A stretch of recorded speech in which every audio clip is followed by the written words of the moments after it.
Welcome back in this class. Previous class में हमने 10th RBSC board में चलने वाला लेसन जो भोली है सेकंड लेसन उसके बारे में स्टडी किया और उसका एक पैराग्राफ हमने स्टडी कर लिया था। और उस पैराग्राफ में हमने जो स्टडी किया वो ये था कि जो भोली है वो जब छोटी एज में थी या 10 मंथ्स की थी वो एक खाट से नीचे गिर गई थी और खाट से नीचे गिर जाने से उसके सिर में कुछ चोट आई थी और उस चोट के आने से उसका जो मस्तिष्क का पार्ट है, ब्रेन का एक पार्ट है, वो डैमेज हो गया था। और डैमेज होने से वो धीरे धीरे जो है उसकी सिचुएशन जब वो बड़ी हुई तो उससे डैमेज पार्ट की वजह से क्रिटिकल हो गई और वो ढंग से बोल भी नहीं पाती थी। और दूसरी बात उसको एक प्रॉब्लम और हो गई थी, उसके जो स्मॉल पॉक्स होता है, छोटी माता जो होती है, उसकी वजह से उसके चेहरे पर जो है निशान बन गए थे, मार्क्स हो गए थे। ओके, और वो थोड़ी सी यूँ कह सकते हैं अगली हो गई थी। अगली मीन्स भद्दी, और जो उसकी सिस्टर्स वगैरह हैं उनसे थोड़ी सी वो भद्दी थी। और बचपन में जो उसका नाम था वो था सुलेखा। ओके, और बिल्कुल उसको सिंपलटन कह सकते हैं, मतलब भोली का मतलब होता है इंग्लिश में सिंपलटन, मतलब बिल्कुल सीधी सादी जो बच्ची होती है उसको कहते हैं सिंपलटन। ओके, इस प्रकार की कंडीशन थी। और भोली के जो माता पिता हैं वो भी इसके बारे में चिंतित थे, और के बारे में चिंतित नहीं थे, वरिड नहीं थे, क्योंकि और सब लड़कियां बहुत अच्छी थी। लेकिन ये जो भोली है इसकी कंडीशन थोड़ी सी ब्यूटी को लेकर के बहुत ज़्यादा क्रिटिकल थी। मतलब ये इतनी सुंदर नहीं थी जितनी उसकी जो दूसरी सिस्टर्स हैं वो थी। ओके, आज हम देखते हैं इसके नेक्स्ट पार्ट के बारे में। And the youngest of them was भोली। हमने पहले के पैराग्राफ में उसकी जो और लड़कियां हैं, किसकी, नंबरदार जो ये है, यहाँ नंबरदार रामलाल के नाम से हम इसको संबोधित करते हैं। नंबरदार रामलाल कौन है? भोले के पिताजी हैं। तो इसके जो है हमने पहले पढ़े थे, इसकी जो संतानें हैं उनके बारे में हमने स्टडी किया था, जिसमें भोली भी एक संतान है उसकी, और इसकी 7 संतानें थी।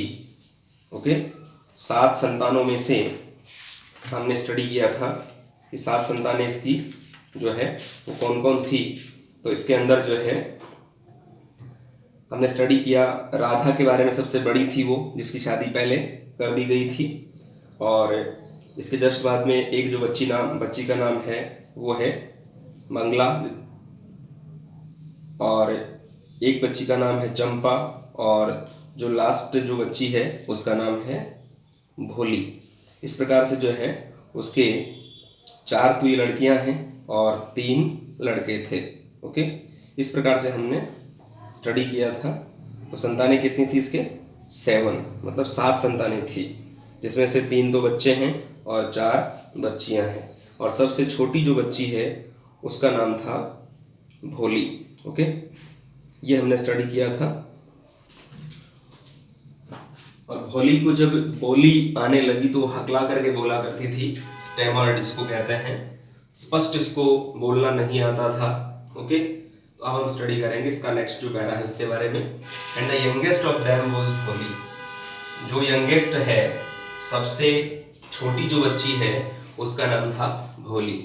It was a prosperous farmer's household. Farmers किसान, हाउस होल्ड मीन्स घर, ये एक समृद्ध किसान का घर था। And there was plenty to eat and drink. Plenty of means होता है अत्यधिक, प्लेंटी मीन्स अत्यधिक। तो यहाँ पर मतलब इसके घर में जो है, इस किसान के घर में, मतलब रामलाल के घर में खाने और पीने के लिए कोई कमी नहीं थी। सभी लोग जो है अच्छे से खाते थे, और मतलब अपना हेल्थ जो है उस पर विशेष ज़्यादा तो कह सकते हैं आप ध्यान दिया करते थे। ऑल द चिल्ड्रेन एक्सेप्ट भोली। भोली के अलावा जो और बच्चे थे वो सभी कैसे थे? स्वस्थ थे, हेल्दी थे। ओके, एंड स्ट्रॉन्ग, और शक्तिशाली भी थे, मतलब पावरफुल थे बॉडी के according. The sons had been sent to the city. जो लड़के हैं उनको कहाँ भेज दिया गया? सिटी में भेज दिया गया, शहर में। क्या करने के लिए? Study in schools and later in colleges. पहले उनको स्कूल्स में भेज दिया गया, और स्कूल्स कंप्लीट होने के बाद में, लेटर मीन्स बाद में, इन कॉलेजेस, उनको फिर कहाँ भेज दिया गया, कॉलेजेस में भेज दिया गया, महाविद्यालय जो है उनमें भेज दिया गया स्टडी कंप्लीट करने के लिए। ओके, तो पहले बच्चे कहाँ पढ़े हैं, लड़के जो है पहले स्कूल्स में पढ़े हैं और स्कूल्स में स्टडी करने के बाद में वो स्टडी उन्होंने कहाँ किया है, कॉलेजेस में, महाविद्यालय में स्टडी किया है। ऑफ द डॉटर्स, यदि हम उनकी बच्चियों की बात करें, पुत्रियों की बात करें, तो पुत्रियों में सबसे बड़ी का नाम है Radha, the eldest, eldest means सबसे बड़ी, हैड ऑलरेडी बीन मैरिड, जिसकी पहले ही शादी कर दी गई थी। Okay, the second daughter Mangla, दूसरी बच्ची का नाम क्या है, Mangla's marriage had also been settled, मतलब मंगला की जो मैरिज है वो भी सेटल कर दी गई थी। कहने का मतलब है उसकी एंगेजमेंट कर दी गई थी, इसकी मंगला की सगाई वो तय कर दी गई थी। And that was done means Mangala की शादी हो जाने के बाद Ramlal would think of the third, Ramlal अब जो तीसरी जो बच्ची उसके बारे में सोचता था, वुड थिंक ऑफ थर्ड, जिसका नाम है चंपा। ओके, उसके बारे में सोचने लगा, मतलब उसकी भी शादी उसको करनी थी। ओके, और इस प्रकार से दे वर गुड लुकिंग, सभी जो बच्चियां दे यहाँ पुत्रियों के लिए हैं, तो वे सभी गुड लुकिंग मतलब अच्छी दिखने में अच्छी थी, सुंदर थी, हेल्दी स्वस्थ भी थी, गर्ल्स मीन्स लड़कियां। And it was not difficult, और ये कठिन नहीं था, टू फाइंड आउट मीन्स पता लगाना, ढूंढना, ब्राइडग्रूम्स का मतलब दूल्हा, दूल्हे, ब्राइडग्रूम सिंगुलर में दूल्हा और यहाँ प्लूरल है तो दूल्हे, तो उनके लिए दूल्हे ढूंढना जो है फॉर देम भी बच्चियों के लिए है, तो उन बच्चियों के लिए दूल्हे ढूंढना जो एक तरह से कठिन नहीं था उसके लिए, क्योंकि सभी बच्चियां सुंदर थी, हेल्दी थी। ओके, और इसलिए रामलाल को ऐसी प्रॉब्लम नहीं थी। But Ramlal was worried, Ramlal चिंतित था अबाउट भोली के बारे में चिंतित था, क्योंकि भोली आपको पता अच्छी तरह से पहले पैराग्राफ में हम स्टडी कर चुके हैं कि भोली के जो छोटी माता कह सकते हैं स्मॉल पॉक्स उसके निशान थे चेहरे पर, पूरे चेहरे पर, और इसके जस्ट बाद में और वो हकला करके बोला करती थी, तो ये प्रॉब्लम थी उसको। तो ऐसी कुरूप लड़की को एक तरह से उसकी शादी करना आसान काम नहीं था उस जमाने में। दूसरी बात, वो पढ़ी लिखी भी नहीं थी, कहने का मतलब वो अब उसको स्कूल भेजेंगे, लेकिन कहने का तात्पर्य ये हुआ कि वो सुंदर नहीं थी, मेन बात ये थी। ओके, तो जब नेक्स्ट टाइम में उसकी शादी करेंगे तो कोई प्रॉब्लम क्रिएट होने वाली थी, ये रामलाल पहले इसके बारे में सोचने लगा। ओके, तो इसका रीजन क्या है, रामलाल भोली के बारे में चिंतित क्यों है, तो सी हैड नीदर गुड, नहीं तो वो अच्छी थी, मतलब दिखने में अच्छी थी, she had neither good looks, नहीं तो उसका लुक्स जो अच्छा था, नॉर इंटेलिजेंसी, या इंटेलिजेंट भी वो नहीं थी, इंटेलिजेंस बुद्धि न उसमें ज्यादा बुद्धि थी। ओके, भोली वॉज 7 years old, भोली वॉज 7 years old, भोली 7 साल की थी।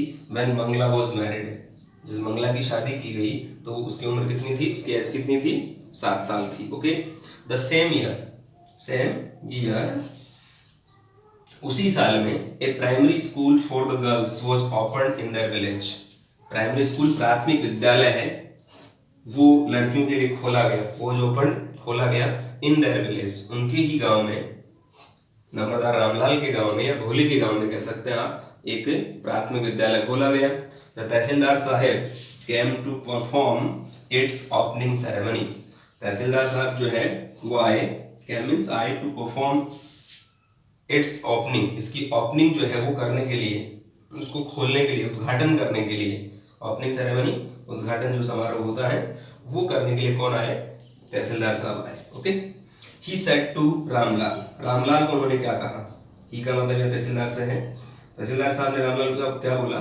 As a revenue official, revenue means राजस्व, ऑफिशियल मीन्स अधिकारी, एक राजस्व अधिकारी होने के नाते या होने के रूप में, you are the representative of the government in the village, you are the representative, representative means होता है प्रतिनिधि, या प्रतिनिधि हो किसके,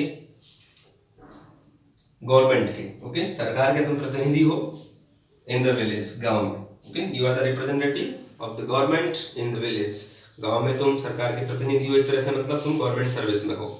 एंड सो यू, इसलिए आप जो हैं क्या करना चाहिए आपको, must set an example for the villagers, villagers के लिए तुम्हें एक एग्जाम्पल पेश करना चाहिए। वो एग्जाम्पल किसका पेश करना चाहिए? अपनी बच्ची को स्कूल भेजने का। स्कूल जो है ओपन हुआ है, गर्ल्स के लिए हुआ है, तो first of all who will send their girls, कौन कौन अपनी लड़कियों को भेजेगा? तो इसमें सबसे पहले क्या होगा? सबसे पहले रामलाल नंबरदार रामलाल जो है उसी को अपनी लड़कियों को भेजना होगा, क्योंकि तुम क्या है, गवर्नमेंट के प्रतिनिधि हो, गवर्नमेंट सर्वेंट हो। तुम अगर भेजोगे तो सारे के सारे जो और लोग हैं वो अपनी बच्चियों को भेजने के लिए तैयार हो जाएंगे। यदि तुम ही मना करोगे तो फिर लोग सोचेंगे कि ये जो गवर्नमेंट ऑफिसर है यही अपनी बच्ची को स्कूल भेज नहीं रहा है या स्कूल भेजने के लिए आना का नहीं कर रहा है, तो और कैसे भेज सकते हैं? ओके, और तो गवर्नमेंट सर्विस में नहीं है। ओके, इस प्रकार से हमने भोली जो है उसके बारे में आगे स्टडी किया। भोली जो लेशन है, और इसमें उनकी भोली की जो सिस्टर्स हैं उनके बारे में हमने स्टडी किया। ओके, और इसकी जस्ट बाद में जो है रामलाल की जो टेंशन्स हैं, वरीड हैं, रामलाल जो है वरीड है काफ़ी ज़्यादा भोली को लेकर के, इसके बारे में हमने स्टडी किया है। क्योंकि भोली थोड़ी सी क्या है, कुरूप कह सकते हैं, अगली है और अपनी बहनों के कंपैरिजन में। ओके, इस प्रकार हमने स्टडी किया है इसको। अब हम इसको थोड़ा सा ग्रामेटिकली स्टडी करते हैं, कौन कौन से जो टेंसेज हैं उनका यूज किया गया है इसमें। देखो, and the youngest of them, youngest means सबसे छोटी। Okay, young, younger, youngest, superlative degree है यहाँ। तो देम का मतलब यहाँ लड़कियों से है, तो लड़कियों में सबसे छोटी जो बच्ची थी वो, उसका नाम क्या था? Bholi. It was a prosperous farmer's household. Prosperous का मतलब समृद्ध, और ये समृद्ध जो किसान है उसका घर था। And there was plenty to eat and drink, was means था, प्लेंटी मीन्स अत्यधिक, टू ईट एंड ड्रिंक, खाने और पीने के लिए वहाँ बहुत कुछ था, मतलब बहुत कुछ वो खा सकते हैं, मतलब खाने पीने की कोई कमी नहीं थी, कहने का मतलब ये कह सकते हैं आप। तो यहाँ पर पास्ट सिंपल हो गया वॉज, यहाँ पर भी पास्ट सिंपल हो गया, यहाँ पर भी पास्ट सिंपल हो गया, बी का second form was. Okay, third form being. तो हम बार बार यहाँ पर जो है पास्ट सिंपल का यूज देख रहे हैं। दूसरा to eat, to eat means खाने के लिए, तो ये टू इन्फिनेटिव है। ओके, जब भी वर्ब की फर्स्ट फॉर्म के पहले टू लग जाता है तो उसको टू इन्फिनेटिव कहा जाता है, और ये नॉन फाइनाइट वर्ब का पार्ट होता है। इसी जस्ट बात देखिएगा, ऑल द चिल्ड्रेन एक्सेप्ट भोली, भोली के अलावा सभी बच्चे, एक्सेप्ट मीन्स के अलावा, सिवाय कह सकते हैं, वर मीन्स थे। यहाँ भी पास्ट सिंपल है, सिंगुलर के लिए वॉज आता है, प्लूरल के लिए वर आता है, जो भी प्लूरल सब्जेक्ट्स होते हैं उसके लिए वर आता है। Healthy and strong, healthy means स्वस्थ, स्ट्रॉन्ग मीन्स शक्तिशाली। तो सभी जो बच्चे हैं भोली के अलावा सभी शक्तिशाली हैं, स्ट्रॉन्ग हैं, पावरफुल हैं, मतलब हेल्दी हैं, कहने का मतलब ये है। The sons had been sent to the city, सभी जो बच्चे हैं उसके 3 जो बच्चे हैं उनको कहाँ भेज दिया गया है? सिटी में भेज दिया गया है, शहर में। To study in schools and colleges, later in colleges, schools में और उसके बाद में कॉलेजेस में अध्ययन करने के लिए भेज दिया गया था। तो यहाँ पर हैड बीन सेंट हम स्टडी कर रहे हैं, तो हैड बीन सेंट है वो पास्ट परफेक्ट टेंस का पैसिव वॉइस होता है। हैड के साथ में थर्ड फॉर्म लगती तो पास्ट परफेक्ट होता है, और उसके जस्ट बाद में इसमें और देखो थर्ड फॉर्म लगी हुई है, इसका मतलब ये पास्ट परफेक्ट टेंस का पैसिव वॉइस है। ओके, ये भी थर्ड फॉर्म है, ये भी थर्ड फॉर्म है, तो एक थर्ड फॉर्म तो पास्ट परफेक्ट वाली हो गई। ओके, और दूसरी थर्ड फॉर्म कौन सी हो गई? दूसरी थर्ड फॉर्म हो गई पैसिव बनाने के लिए, हैड प्लस सेंट, यहाँ तो पास्ट परफेक्ट हो गया, और उसके बाद बीन और लग गया, तो बीन कौन सा टेंस में लगता है? नेक्स्ट वाले में लगता है। ओके, तो इस प्रकार से हम जो है पैसिव वॉइस ऐसे बनाते हैं, हैड प्लस थर्ड फॉर्म जहाँ हो तो पैसिव वॉइस में had been plus third form कर देते हैं। ओके, नेक्स्ट देखिएगा, ऑफ द डॉटर्स, अगर पुत्रियों की बात करें, उनकी बेटियों की बात करें, तो राधा द एल्डेस्ट, राधा सबसे बड़ी, यहाँ सुपरलेटिव डिग्री है। Okay, the eldest, okay, eldest means सबसे बड़ी, ये आपको ध्यान रखना है। हैड ऑलरेडी बीन मैरिड, उसकी शादी कर दी गई थी, पहले शादी कर दी गई थी, तो यहाँ पर भी जो है ये एज के लिए आता है एल्डेस्ट। ओके, तो यहाँ पर एज का मतलब एज के अनुसार जो बड़ा होता है उसके लिए आता है। ओके, तो ये ध्यान रखने की बात है। हैड ऑलरेडी बीन मैरिड, उसकी पहले ही शादी कर दी गई थी। ओके, तो ये ध्यान रखने की बात है। तो यहाँ पर भी क्या है, हैड दे रखा, हैड ऑलरेडी बीन, वही बात आ रही है यहाँ पर भी, पास्ट परफेक्ट टेंस का पैसिव वॉइस है। The second daughter Mangala's marriage, दूसरी जो बेटी है मंगला, उसकी शादी तय कर दी गई थी।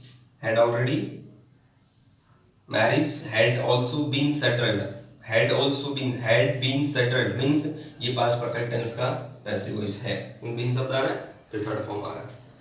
तो मंगला की शादी जो तय कर दी गई, उसका एंगेजमेंट, उसकी सगाई कर दी गई, और राधा की शादी पहले कर दी गई थी। Okay, and when that was done, और जब इसकी शादी हो गई, किसकी, मंगला की, तो यहाँ पर भी क्या है, पास्ट सिंपल टेंस का पैसिव वॉइस है। वो इसके बाद में कौन सी फॉर्म आ रही है, थर्ड फॉर्म आ रही है। अब इसके जस्ट बाद देखिएगा, रामलाल वुड थिंक, रामलाल अब सोचता था, यहाँ पर सोचेगा एक तस्वीर भी ले सकते हैं हम, तो ये विल का पास्ट है वुड, किसके बारे में, थर्ड जो लड़की है, थर्ड जो पुत्री है चंपा, उसके बारे में अब वो सोचने लगा या सोचेगा, क्योंकि अब उसकी भी शादी जो है वो करनी थी। ओके, इसकी जस्ट बात देखिएगा,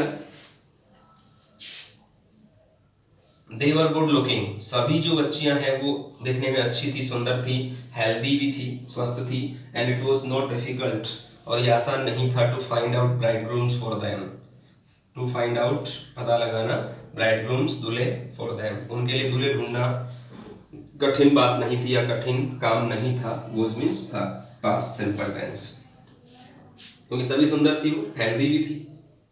but Ramlal was married, Ramlal was married about भोली, रामलाल जो है भोली की मैरिज के बारे में, ये मैरिड नहीं है, वरिड, सॉरी, तो यहाँ पर है वरिड, रामलाल जो है चिंतित था, रामलाल क्या है, चिंतित था, किसके बारे में, अबाउट भोलीज मैरिज।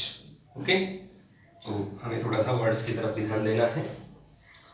तो रामलाल वॉज वरिड, रामलाल जो है भोली की शादी के बारे में चिंतित था, वरिड मीन्स चिंतित, यहाँ पर भी पास्ट टेंस है। सी हैड नीदर, हैड का मतलब ये भी पास्ट सिंपल टेंस है, हैव की सेकंड फॉर्म हैड, तो वह ने तो क्या थी, अच्छी दिखने में थी, नॉर इंटेलिजेंसी, न उसमें बुद्धि थी। ओके, किसमें, भोली में, इस बात से वो वरीड था, कौन, रामलाल है वो इस बात से वरीड था। भोली वॉज 7 years old, भोली जो है उसकी उम्र कितनी थी, 7 साल थी, तो यहाँ पर भी पास्ट सिंपल टेंस आ रहा है, वॉज।